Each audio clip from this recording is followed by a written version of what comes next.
First of all, this meeting is being recorded by the Board of Assessors. If anyone else is doing the same, please notify me. Call to order. Hello there. And just on time for the roll call of members. Well, you're not a member, but close enough. Okay, Got it. Here. Jim here, Randall here. Randall, are we getting formal? Okay. Okay, so did we look at the previous minutes? Did we get them? There they are. No, thank you. Good. Okay.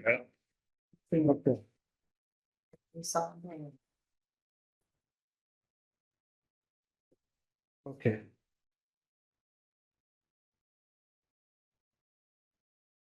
Okay, has Webflow been started up? Just out of curiosity? WebPro? Has it started? No, No? as far as I know, we don't have it yet, but we're working on it. Okay. Fernando's working. And I didn't say I would provide a demo of Web Pro. Oh, I thought, Somebody. Oh, would. somebody It would. Get demoed. oh, you give a during the demo. meeting. I can't demo it since I've never used it. or seen Okay. it. Okay, well, okay. That's okay. Well, Um, Know what you meant. You wanted to have a demo of it at a meeting. that's right. No, as you can see, I can go through something very quickly and look for action items for me with radar. Could you send these out a little in advance? Yeah, yes. I will. Okay, great. Are there any, what's Nothing, that's not something I'm supposed to do. another thing? Okay, any issues with the minutes? I move we approve the minutes. Okay. Okay, all in favor? Aye. All right. Done. Public comment. Gee, I don't see anyone. oh, well, that's new. Well, public comment, no discussion or comments will be entertained unless requested on by the chair. Speaking time is 3 minutes for each person. Member of the public must state their name and address or precinct. I move we move public comment to the end of this meeting in case anyone joins us. That was already gonna happen, so I don't think we had to We necessarily. don't have to move it. Yeah. I move that we close the initial public comment. What's that? Did we officially open it? I think that Yeah. we're just basically bypassing it, Yeah, but there will be an Yes. opportunity after, later on in the meeting for the Okay. public to comment. So, great. so we don't need a closing public comment. Okay. But maybe Sure. the public comment statement ought to be revised to reflect, well, I move we do whatever it's necessary to go on to the next topic. well. Okay, excise weeks. And that's what I was saying, shoot about. I don't have that prepared. Seeing if I can do it right now. Okay. You print it, I'll grab it. Hmm? You can print it, I can grab it. Okay, when you say, well, excise weeks include veterans, tax exemptions, and vehicle excise abatements. We'll eliminate those line items from the agenda. That was my fault. I instructed Karen to include them, but those are covered in executive session, so Yeah. Right, I'll just wipe that, my bad. Okay. okay, good. And the So it's just motor vehicle excise, and Randy's printing it out. Okay. So, Abatement update. What's the status of application processing? For not motor vehicle, we're talking about just abatement applications we're Yes. getting, right? Right. let's see. We have 5 left that still need decisions, and then we have a whole mess of them that'll need signed off in executive session, but there's still 5. Of the 5, 3 will most likely be deemed denied due to lack of contact, making contact 3 times. The other 2, one I'm waiting on an inspection of, it's Coca-Cola facility. The other, I'm waiting to hear back from an appraiser on. Okay, cool. Right, that's great. So, update including remaining parcels in workflow and number of remaining abatements. Just got fast. Those all have deadlines by the end of the month as well, so we do have a couple more weeks to make the determination. And 8, right? That being said, we'll try to wipe them as quick as possible. Valuation modeling discussion.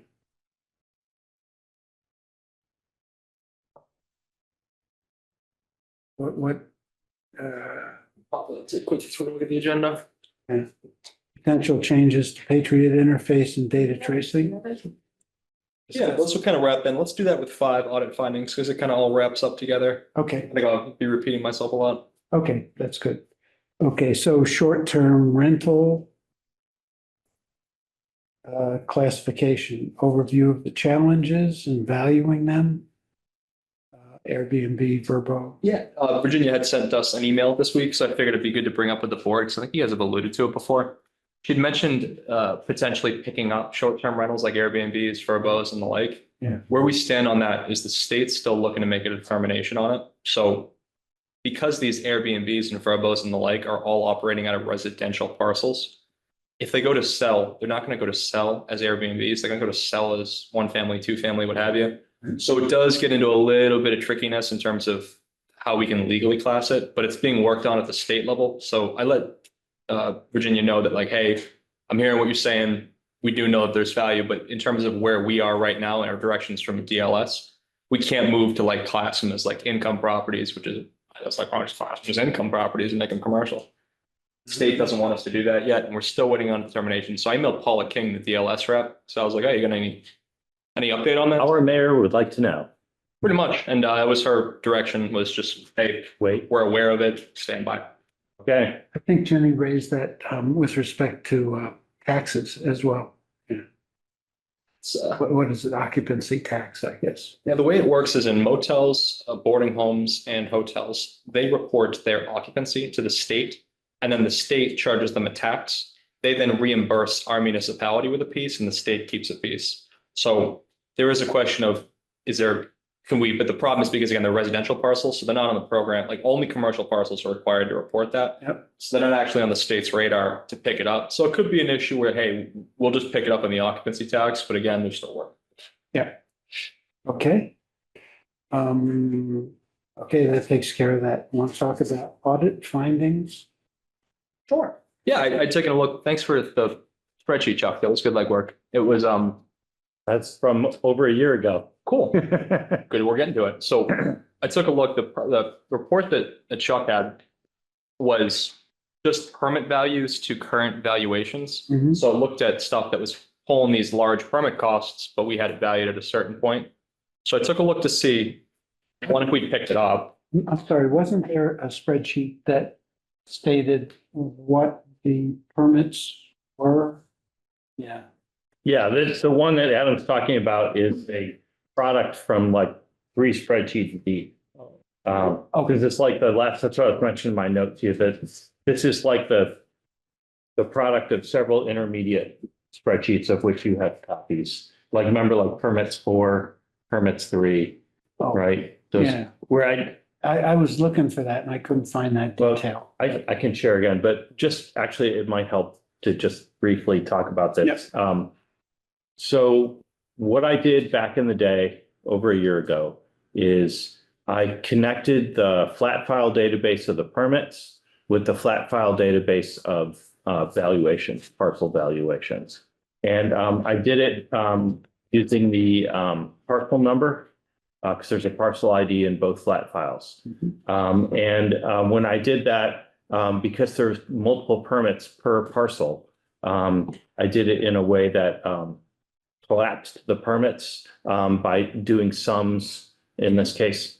And then after I had that spreadsheet, that's when I did those analyses, like sorted them and created those intermediate products like the ratio and stuff like that. So that's what you have. I would be more than willing to give you the old ones, or better to, if you need any guidance on how to do that same process with the newest data, the newest permits and the newest valuations. Yeah, I mean, what we got, Randy, been cooking up a spreadsheet here, is we got all the permits that we're going to go out on. Traditionally, what's happened is the building department's emailed over the permits to us every month. Right. As of now, we have a pretty decent capacity to rip through the permitting software and run whatever reports we need. So we're a little bit more independent these days. Right, but in terms of connecting the permits to our valuation database. Mhm. That's something, you couldn't do an analysis like that unless you'd done that. I'm not sure if we'll necessarily need to do that because Okay. now that we have these permits and we're gonna be thoroughly, vetting them out, that there shouldn't be a need to look and make sure that we're catching ones that, with value difference in theory. Right? Okay, No, not in theory. In practice, I'm doing it. So Yeah. in practice, it will be done. Yeah. okay, well, but if you need this other stuff, I'm a resource for you. Let me know. I will let you know for sure. This is a great audit and a good way to do a quick 5-year look back. Anything more detailed than this in the 5-year look back, I think I run out of time, probably. Yeah. And this Okay. is, I did give Adam that spreadsheet to start working with the comparison of the permit value versus value. So he's been working on that and then also introduced him to the price per square foot. And he's been kind of going down that. That's, what we're kind of feel that we need to focus on mixed use properties after doing that a little bit. Well, yeah, clearly he did because he sent me a list of notes from after having gone through it all. And You guys all got them separately in emails. The only reason I did that is to avoid a quorum. right, I knew that immediately. Yeah. So, but anyways, I have no notes on the notes. The stuff you went into, even though I have the 200 course, I'm not, you're more knowledgeable than I am. And it seemed like stuff that you guys would probably be discussing. It is. So, The yeah, notes, you mean the comment column, the last column? no, he made this huge document of all Oh, these notes. the audit notes. Yeah, Oh, yeah, and that's. the- so I'm feeling very good about the way you guys are approaching this and the level of detail and the analysis. And that's great. It's wonderful. I have no notes. Cool. Whatever makes you feel good. I'm a board member, right? I'm Yeah. supposed to, Well, right? So, All this stuff is stuff that we're gonna have to figure out exactly the scope of which we want to make changes and then when those changes will be implemented. Because truthfully, some Randy's already talked to me about it and I concur, probably are unrealistic to expect by prelims FY 26.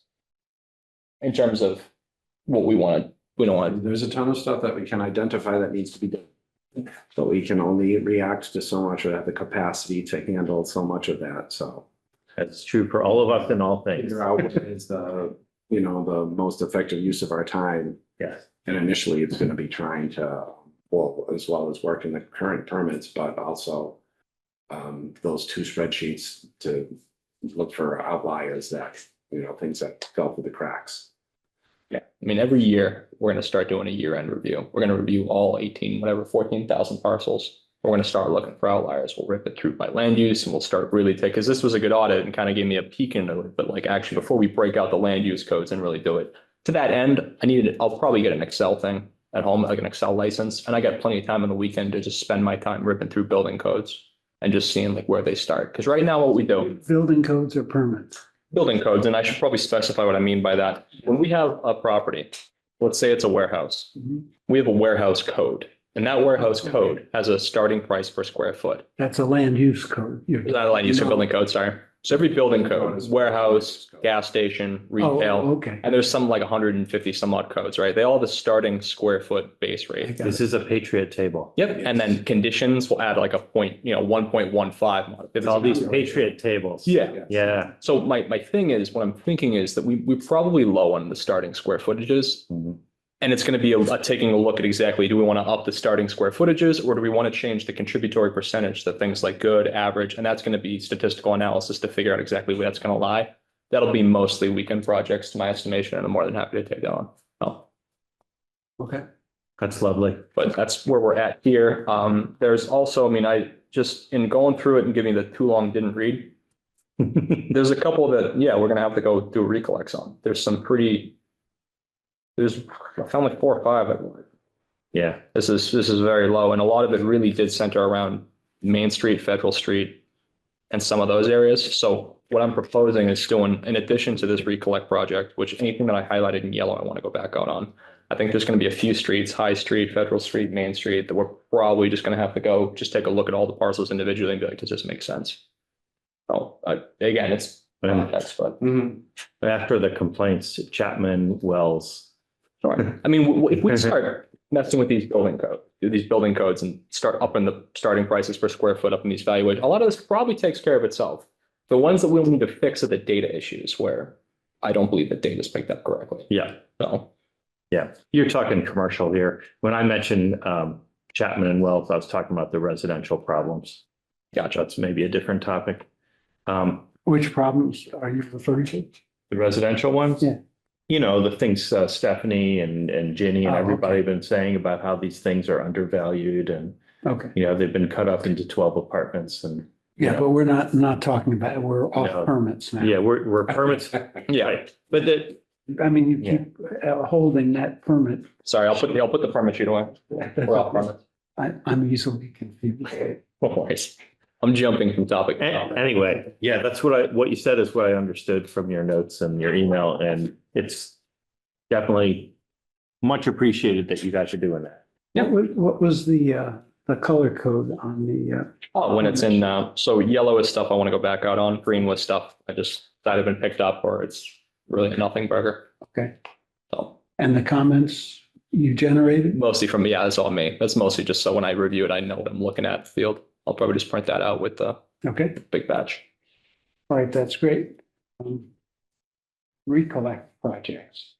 I think that's what we were just talking about. Yeah, that's pretty much what I was talking about. Just, this will be probably an independent. Your look back will be an audit, just to pick up any, and that'll go into new growth, anything that we missed over the last 5 years. Those are the magic words. That's, I know it is. On the recollect though, in addition to those commercial things you mentioned, we are going to do a recollect on these multifamily Chapman Wells things. Mhm. So I know that's very important. Stephanie just joined us. I know it's very important to her. Well, And I know it's very important to Ginny and There are not an enormous amount of state class 111 and 112s, which are your larger apartment buildings. So it truthfully would not be an enormous project to visit all of them.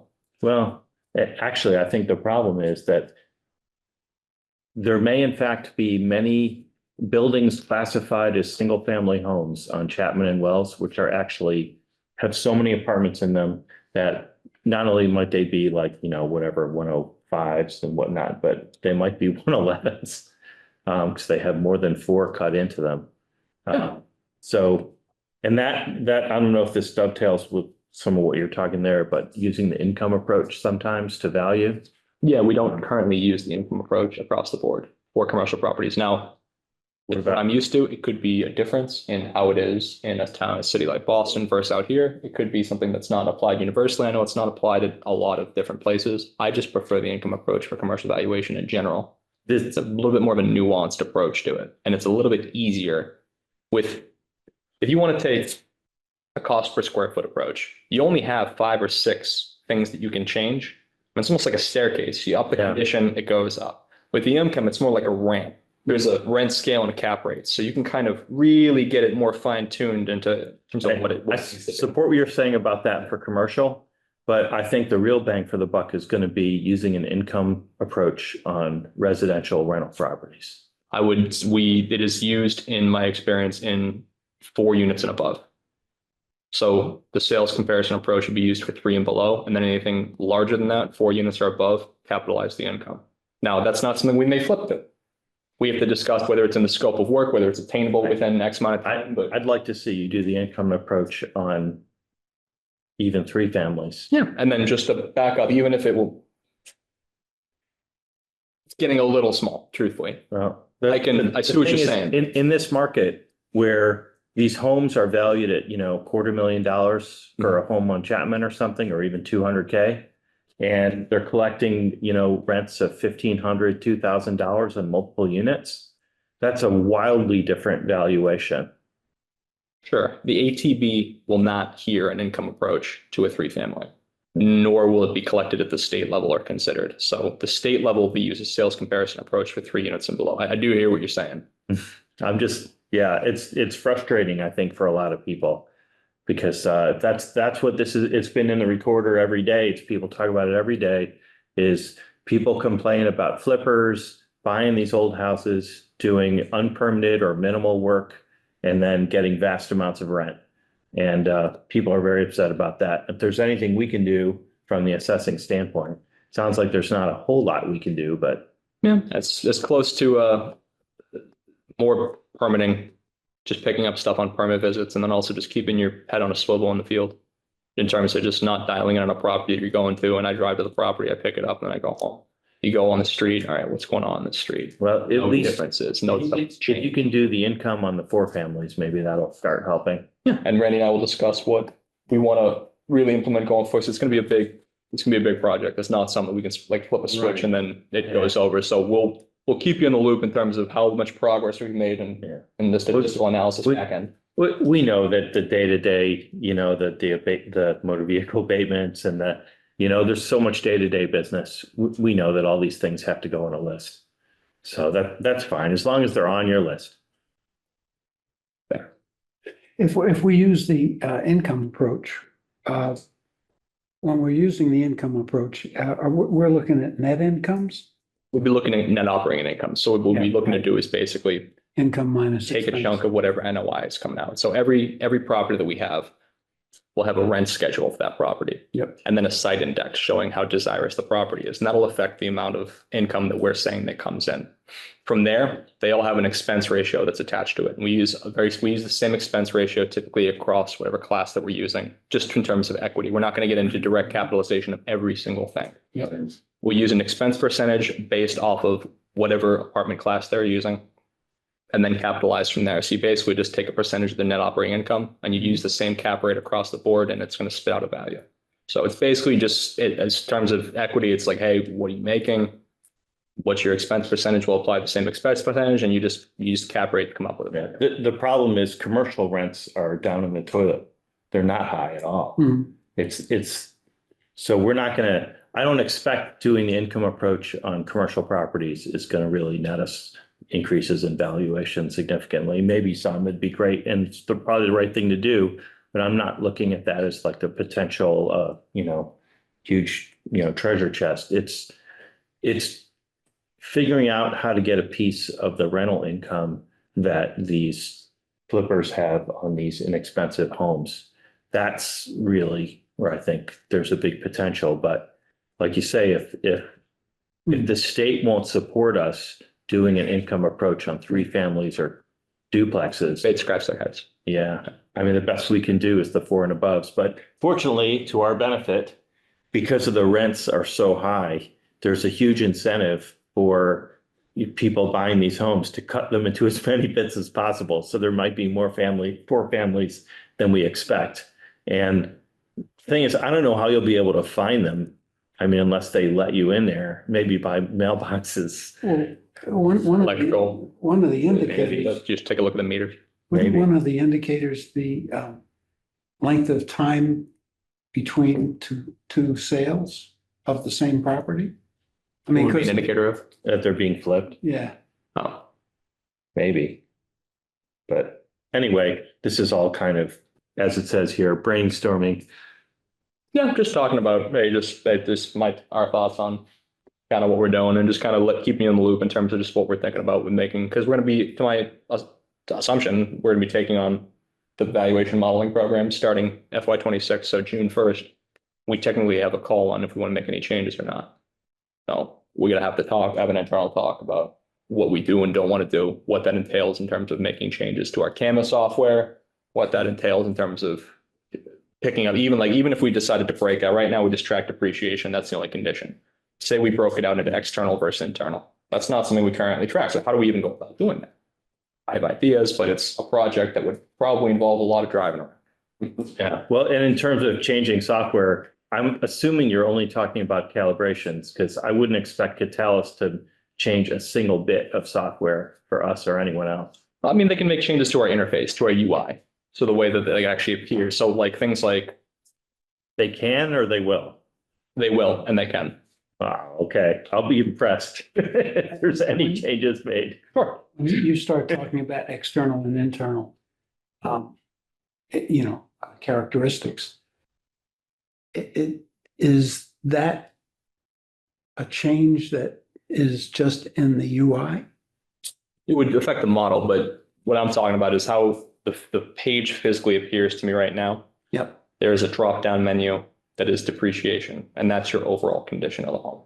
So the UI change that would occur would be Patriot would need to physically break out external, internal conditions. So you get with them and they change the interface of what appears to you. So it'd be two drop-down menus, basically. Basically, it's not, again, it's not like monumental changes, but most of the serious changes that would occur is if we did that, we don't currently have it broken out. So how would we determine what is exterior? Is that done in different communities that way? Mhm. And so that was your experience in Boston, that they had the internal and external values? It was, and I know that Brookline does the same. As does Worcester. This truthfully, what we're doing currently is the mindset behind it is you have a year built. And then every new construction starts off in average condition across the board.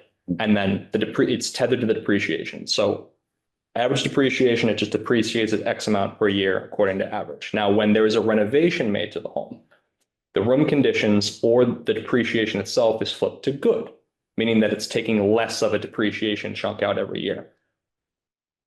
What I'm encountering is that in practice, that's not typically what's happening. I'm already seeing new constructions that were put up 2020 beyond, at least the stuff that I'm looking at, that's already set to the good condition. And what that's telling me is that when we set it to average, we need to make a change to the model. We don't need to make changes to the data. Randy, you explained this to Yeah, I us. think, so we had Davenport Way and Yeah. there were a couple of abatements requested.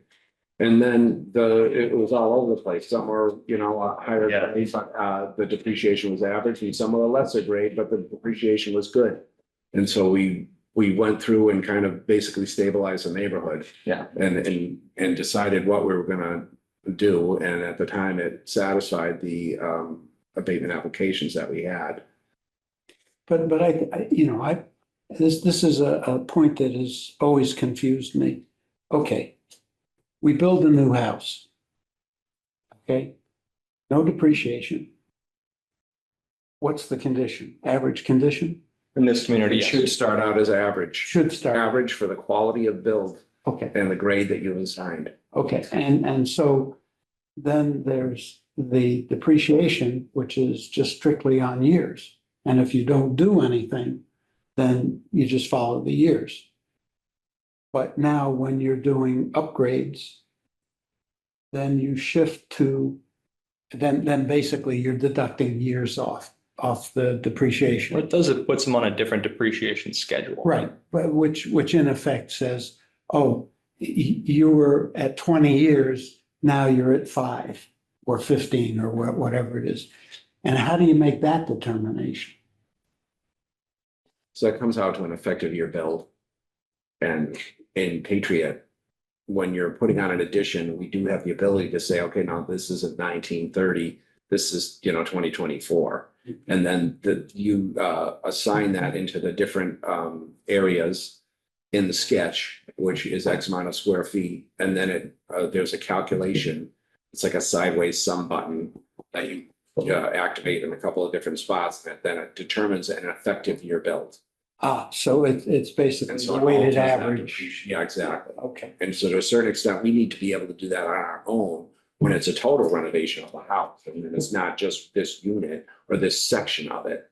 And so how are we going to do that? And then applying that across the board, a remodel factor or a special condition that is going to be the renovation in a way to attribute the effective year build to that. I'm just not seeing the methodology being followed consistently. And so my thought being, if we're going to make a change, now might be just a good time to just, instead of trying to rework the system to try to figure out where it should have been, if the change is going to be made, just make the change now. yeah. Yeah, well, we knew that the database had been done inconsistently from our discussions last year. Yeah. So- There's no shade on anybody. It's, Well, we have We don't want to. Decades of- We want to move on. exactly. yeah, so it's, just. That's the problem. Yeah, so that's great. Okay. Old business. We gave them information. I'm not sure if anything was ever enacted. They wanted to wait, I know, on all of the other amendments. And I don't know if there was a percentage that was proposed for the HERO Act, the 22J. Yeah, that's the only thing in here that's costly. And, I mean, that's, the council's gonna have to, well, And I did talk to the mayor about it. yeah, the mayor has to, And she's the one, well, and actually I thought that she had determined that we're gonna go with the 25%. okay, Because I basically looked from when we started adopting the amendments. If we had a cost of living increase at that point, which I think is 2013 or 14, where would we be with the, for instance, the $400 veterans amount at now, if we had. and it comes out close to 25%. Yeah, it was like 40, it was a little bit more, it was $548, so, 38% or whatever that would be, but, and so, how are we gonna do it? And, basically, I think the mayor had thought, that starting at that first 25% threshold is the way to go. And I anticipated that she would recommend that, but she apparently did not, or it did not come up. Other things were covered during the meeting. I guess that was probably more important at the time. Yeah, well, they've been having battles about ADUs and stuff. But, Well, and also the school committee. I just, I want to wait for Adam to get back, to say the next thing on this one. In the meanwhile, though, I want to apologize and skip ahead. I can't make, the April 23rd for the next meeting. Okay. I can make the May 7th, which is the meeting after that. And in general, I should be able to make those.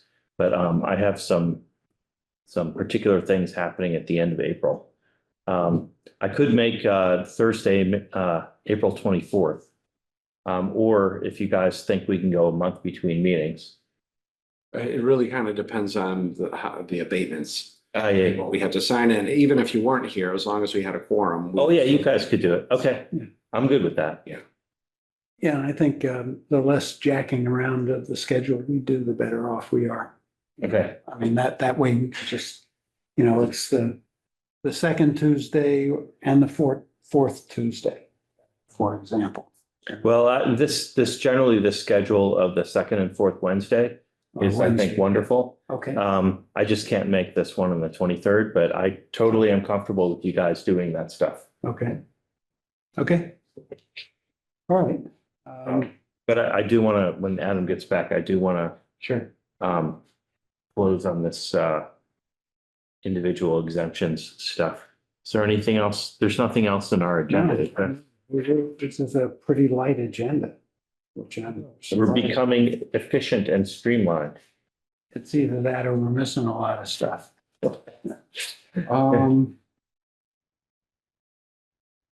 There's one thing that occurs to me is our hardship policy. Yep. You were gonna look over what we had and we were debating whether we're gonna use that 20% tax threshold thing or not. Yeah, I And because we thought I gave you some reduced- additional information, I found some even older informational thing on clause 18, not 18A. And I sent a copy to you when you were gonna use that to kind of read it. clause 18 though, from the, and I think I responded to that. The law, just one paragraph and it doesn't say anything about very much. 18A is the one that gets into a little more specificity. Yeah, okay, because this other one was an older thing. I thought I had some. Yeah, I remember Specific that. stuff. old IDR. Remember, regulators can make more out of laws. They can embellish on the law to make it, I understand. what am I gonna that. say? They can make it, they can implement it. So Sure. they may have, Randy, I think, didn't you say there was an IGR for 18? Yes. Yeah, And that was a what I was real referring old- to. I don't have the folders here. Yeah, I'll pull it but out. so even though But it was- 18 itself in the law is only a paragraph, if DOR is interpreting it and implementing it according to the IGR that Randy sent, then that's. where I we're at. understand, but I don't think the IGR was very specific either. Okay. We'll have to review it. Okay. All right, so, so next time, let's kill off hardship. And I'll go back and I'll review what I've done on hardship and then send to Adam to distribute individually, so we don't have open meeting law problems. So going back to the individual exemption stuff, I think what we are hoping for or waiting for, or maybe you can request again from Ginny's department. I don't know if that's Aaron or someone, maybe even Stephen, is we actually need the language, the ordinance language to actually implement all of these recommendations that we have. Including the little stuff about trustees and stuff like that, that we went through last time. So if we can get them to actually create an ordinance that has all of it in there. And then, of course, if they want the Hero Act Clause 22J, 25% as part of that, that's for them. But we need all of it in there. And then once there is language, then city council can actually vote on it. So that's really what's holding this up is we need, and I didn't know this until we went to the committee chairs meeting and they said, oh, We need the mayor needs to. It's the proper language for each one, basically. Yeah, so it's, I'll talk. Thank you. but it sounds to me like there's, for whatever one you're talking about, there's a standard clause language and then it's a fill in the blank. Yeah, I don't know how to write ordinances, but there are people who do. Well, there are a lot of the existing ordinances, you're just modifying the Yeah, level or percentage or something like that. yeah, except a lot of these things in here aren't. Greenfield never accepted or did a lot of these things. Well. That's why I brought them up. Greenfield hasn't, but somebody has. Yeah, other towns maybe. And that but- we can steal the. Yeah. language. Clerks will know. Yeah, thank you. Yeah. So that's all in that. So, all right. Okay. I guess we can open public comment. I second, Yeah, so I'll make a motion to open public comment. second. Second. All in favor? Aye. Okay. Your turn, Stephanie. Someone from the public that would like. Hi. Hi, guys. 4 Hi there. o'clock on a Wednesday. Wow, you guys threw me off. Thank you for letting me speak. Stephanie Duclos, 166 Chapman Street. I appreciate all the hard work you guys are doing. You guys are doing a really good job. I did have an opportunity to come down into the assessor's office and meet the new assistant and got a chance to speak with Adam. Fantastic crew you guys got.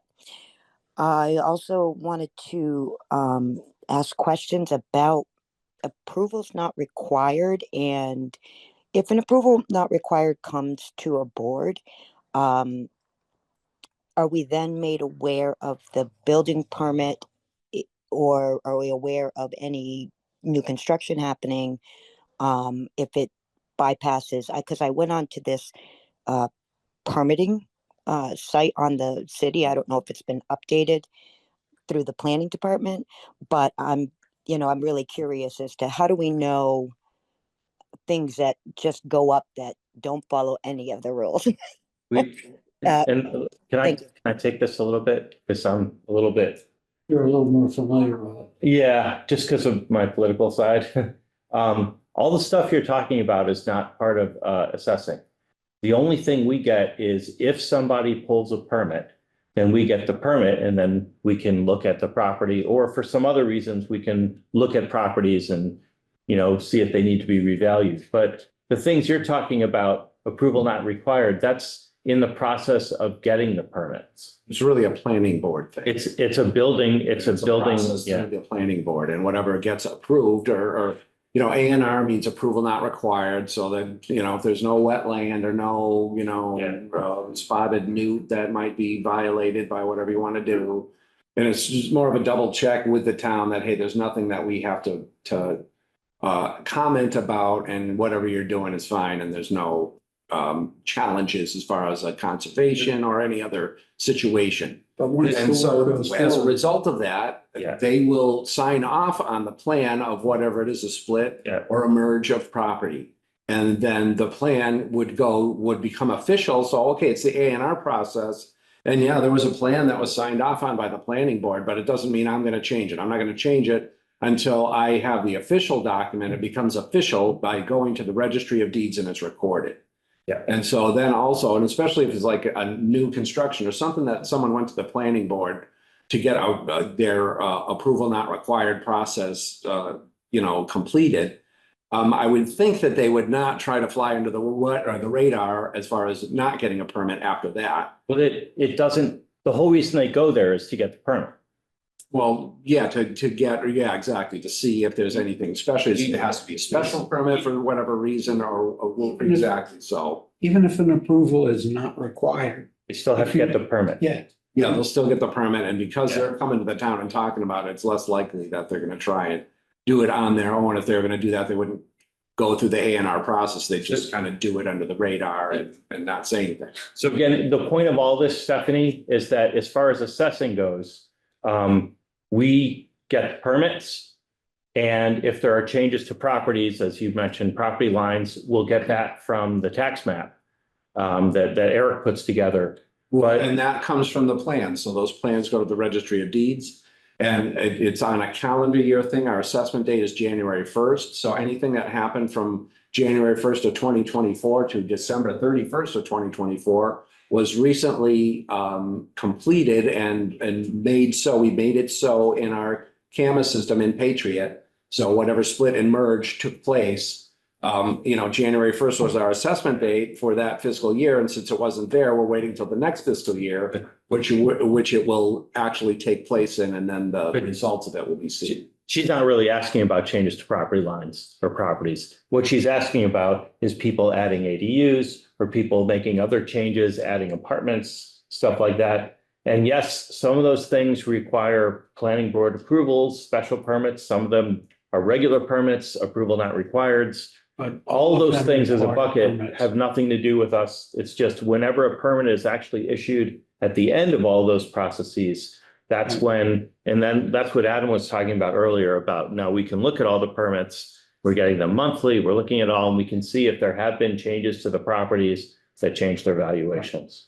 Right, and so part of the permit, so let's say it was a single family home, but now it's going to be a 2-family or a 3-family. So they're going through to get their approval. And then the permit, which gets inspected by the building inspector, he will then let us know, hey, now it is no longer a 101 single family home. It is a 104, it's a 105, 2 or 3 family, or whatever it turns into. And because the building inspector knows the codes, it's not up to us, Adam and I can't just on a whim or, okay, I went over and saw, and now, your kitchen's gone, so it's a single family home now instead of a 2. That's not, we don't know the building codes. So we can't do that. We can only be told that by the building inspector, and he tells us, okay, now it's a 2-family. Yep. Or now it's whatever. And then through that process, we will make the change in our system and then it will get updated. But any changes to the property characteristics, whether you're merging or you're diddling around. Yes, that's recorded in, with the registry, but that also may affect the land valuation. Right, well, and Yeah. that is also going to be mentioned in the permit, what they're doing, and we're getting all of the permits now. So we're going to go and that'll be on our radar to go and see. But we don't get permits on, combining 2 lots. Well, that we have to wait for the registry of deeds. Yeah, because that would be done right in a different capacity. And just like, how many of these emails do we, this is just related, it's not direct, Stephanie, but we get all these emails coming to the assessors about the address for my bill is wrong. Right. And we learned this over and over in the 200 class and the 100 class. We cannot change the address of the property owner unless it's a deed. Right, or unless the property owner gives us written notification that this is where I want the bill sent. Yeah. And unfortunately, we have to even take, so just as far as that stuff goes, if they scribble on their bill, they scratch out the address and put something else with no instructions. Yeah. That's still communication. We can, unfortunately, and we have to. Oh, yeah. That's considered a communication from the owner. And then it's up to us and my staff will know. I'm saying, no, we need a paper trail. Because whoever it is that says, oh, we don't want to just arbitrarily do it. Or if we are, and this person's saying they're an owner, then we want to know why and when. But it has to be the owner as of the first of the year, No, blah, current- blah. No, it has to be the owner of the current owner. Ooh, Yeah, we keep the owner as of January 1st on the bill for the entire fiscal year. yes. But we'll always have the current owner, trying to send the information. That's neighborly of us. Yes. Who is the keeper of the official address to which, first of all, a property address that's governed by the registry, right? The deed. No, The deed. the property address is determined by the building inspector and planner, or like town engineer. Okay. You can't just get a lot and say, hey, I'm gonna call this. Oh, no. I understand, but the point is that official designation, by whatever means, is recorded at the registry. Yeah, it would be on the deed information. Right. Which is recorded at the registry. Okay. How often do we get that deed information? Is it just through real estate transactions? Because I have noticed just through some research on my own on some properties that the parcels are broken up and how, portions of parcels are then taken off the tax rolls. So do we as stakeholders in the city, hoping to capture obviously as much tax as we can to support our services, are we looking at things that are coming off the tax rolls and saying, why are we essentially maybe taking half of a parcel and exempting it? I'm just wondering, how often is a registry of deeds communicating that information back to the assessing department? And Randy, didn't you say, I asked you this a year and a half ago, and you said monthly, the registry sends us a CD. In the past, yes, that's how it would be handled. But what we do now is every Monday, when have sufficient staff and we're up to date, every Monday, we'll process the deeds from the previous week. We don't wait for them to come to us. We go to their website and then we'll do our own inquiry, a recorded date search, basically, and then we pick up any deed or foreclosure deed or anything like that. So we're trying to stay up to date on that information and have it all processed as soon as possible. Well, that's way better than the old way. Yes. Yes. Yeah, and it's more of a project the old way too, so. Yeah. So what do we, so we only have one person in the building department. He's the inspector for the whole city. He's inundated with stuff. Now, That's let's not say true. 6 We have a months. bunch of people. in Yeah, that we have more department. inspectors than just Mark. Yeah, there's Vern, and Rachel. And and they just got a new clerk. yeah, to replace Vicky. Vicky, yeah. Yeah. Well, that's great and Sure. fantastic news. My question is not that specifically. Okay. What are we doing as far as enforcement for people who have either not come to the assessing department to either make a change or have done all of it Wouldn't come to legally? us.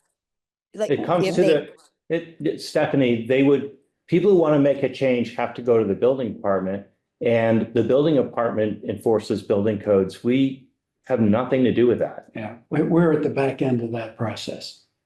So when there's a renovation project, we hear about it via the permit, and then we apply a percent of completion to wherever they It's are. up to us to do an inspection. Yeah, And we then do apply that, a percentage of completion as our assessment date. right. So we're totally at the back end of all that. It's up to the building department to figure out all these things that we always talk about: unpermitted construction, people not doing it, telling anyone whether it's been done or not, all that. But I think, coming back to, we were talking about bills before. The property address is fixed by whatever mechanism, and in the town, mostly historical, Right. right? The bill to address, that can change, but is that our responsibility or the collector's That responsibility? is our responsibility. We're the keepers of the addresses. Okay, so we've got to be notified by the collector that they've received a bill that's had something And scratched out. sometimes they do, right? Yeah, when yes, if there's a note on it, then they will give us that information. We also have, mail that comes back. Right. Return. Return to sender is what most of them are. And in some cases, it's forwarding time expired. Mhm. And so, we can't chase after every piece of return mail that comes back. And to a certain extent, it's up to the owner to, because of chapter 60, section 3, if they don't get the bill, they still have to pay. It doesn't relieve them of the right or responsibility they have to pay. And so if they're negligent and have moved their base of operations where they want their mail somewhere else and haven't told us, that's on them, not on us. We, of course, want it to be up to date and have it be accurate, but there's only so much. I can't chase down every bill in town, No, that's true. so. What is the nature of the information we get from the registry and how many transactions are there? What, we get deeds. And We- so depending on how many transactions there are, whether it's a legitimate arm's length sale, or if it's just a transfer of convenience. Or a family sale. We get deeds or we get We see notified. all of the deeds. That's how we get notified. We're looking at the deeds. You ever go on that site? Yeah, I've been on If that something site. happened, it's not official until it's recorded at the registry of deeds. Right, but what I was wondering is, other than going to the registry and looking at the documentation, does the registry send us a notice that we have changed these records? No. Well, they send us, at the end of the month, they'll send us a list of all the deeds. That have been changed? Yeah, Okay, all so, of the deeds that were recorded in the previous month. and do we get that information by address or by book and page number? I think it's book and page, and I think it's got the address also. Okay, Yeah, they'll send us a summary with what they used to send a CD at the same time. but, and how many transactions are there on a weekly basis? Handful? Depends on the month. Huh? Different times of the year, different buying Yeah. seasons. So we're in a slow season now. We're typically seeing on a weekly basis, probably about 12 transfers a week. Okay, transfers or sales? Yeah, any sort of deed transfer that includes transfers of where I'm ripping into a trust or. Yeah. Transfer of convenience. I look in the recorder, they weekly have a little like who's selling to who. Yeah, but- so, And there's only like one in there each week. sometimes, yeah. And Sometimes. historically, this is a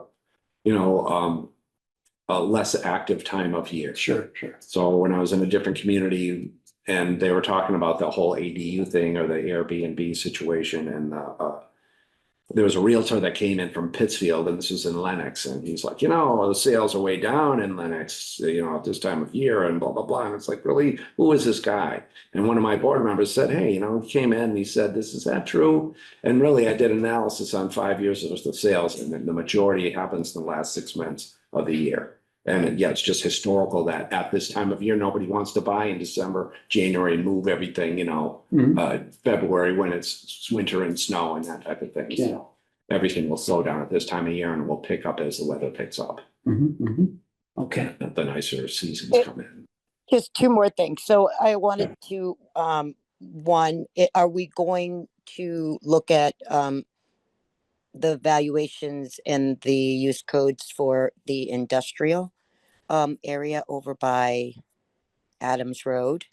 And the other thing is, have we figured out how we're going to address multiple ADU taxation on one parcel? No, that's still a work in progress as far as the yeah, taxation. the ADU. Yeah, the ADU stuff. I mean, we've had some, and it's another, we had one on, what was it, 335 River? And so it's accessory dwelling, and there was a permit for it, and we went over and we picked it up, and now it's on the card. And so, Outbuilding ADUs that comprise a completely separate building get a state class code of 109 because there's two distinct buildings. An ADU that is installed inside of an existing house that has its own means of egress and is self-contained would flip to one unit, be classified as a unit. If there is a means of egress from one unit into the other, meaning they're not two self-contained units, we just pick it up. The land use code would continue. We would pick up the kitchen that they installed. We'd pick up the bedrooms. We'd pick up the development, but we wouldn't flip the land use. So it's all dependent upon whether or not there's a means of egress, and it would qualify as its own standalone unit. Change it into a multifamily or into a. Yeah, whether it would flip like a multi or whether it would stay a single family. If you can enter the living room and then you can walk through a door that's not locked and you're into the next unit, it's not a self-contained unit. It would not be sold as a 2 unit. it would be sold as a 1 unit. So the value is still picked up because you're picking up the kitchen, you're picking up the bathroom, you're picking up the renovation The square footage. and the square footage, exactly right. But you just wouldn't change the land use back of that. Just, But that doesn't stop the owner of the house charging two rents. No. Yeah, but that's out of our control. No, Yeah. no, I But- understand. I'm just. You're correct, though. Okay. but just to As long be, as it was an off the books, homie hookup kind of thing. just to be clear though, on how this is supposed to work, because actually I'm doing it now.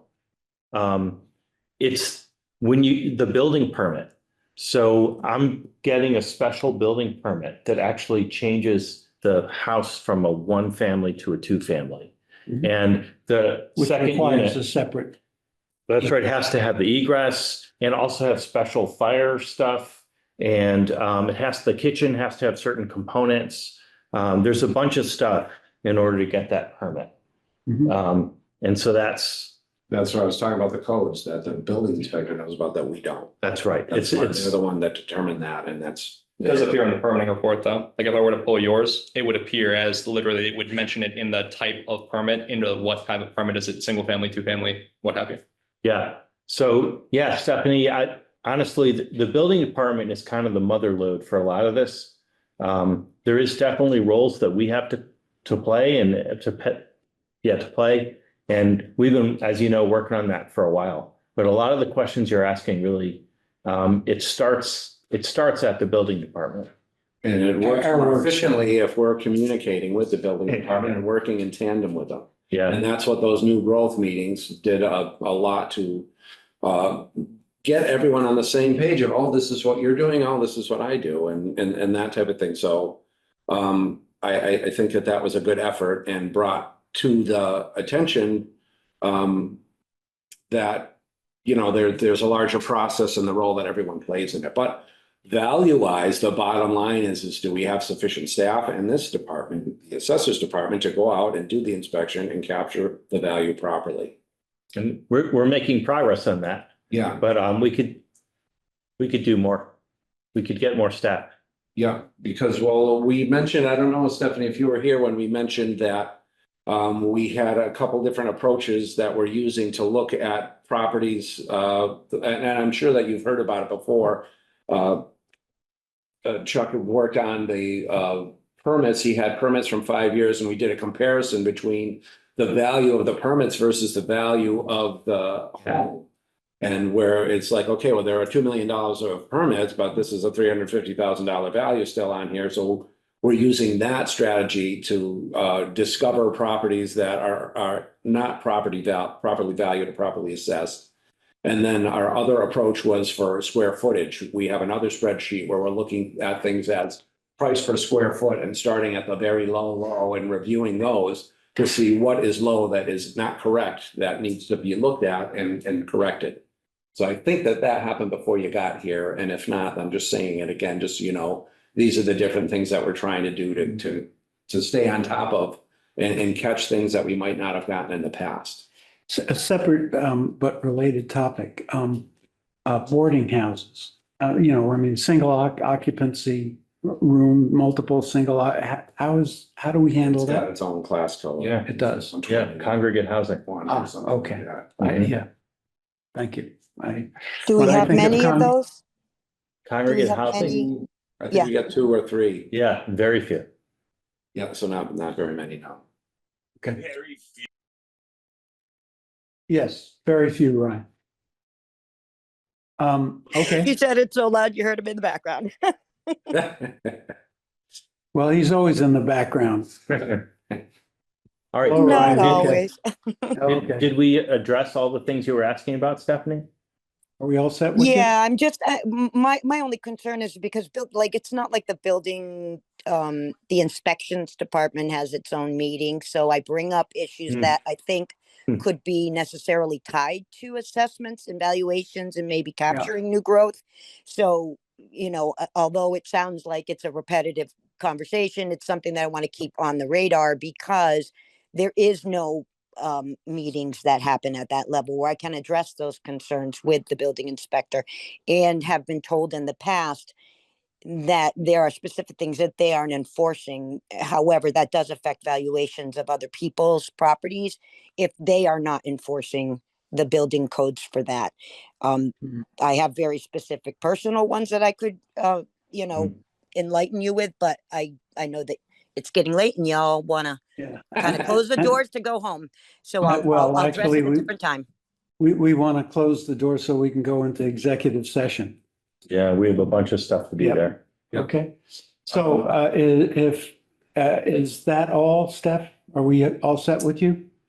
Yes, thank you so much for letting me speak, Jim. All right. You're welcome. No, you're very helpful. And by the way, we can't prevent you anyhow. Yes. Yeah, right.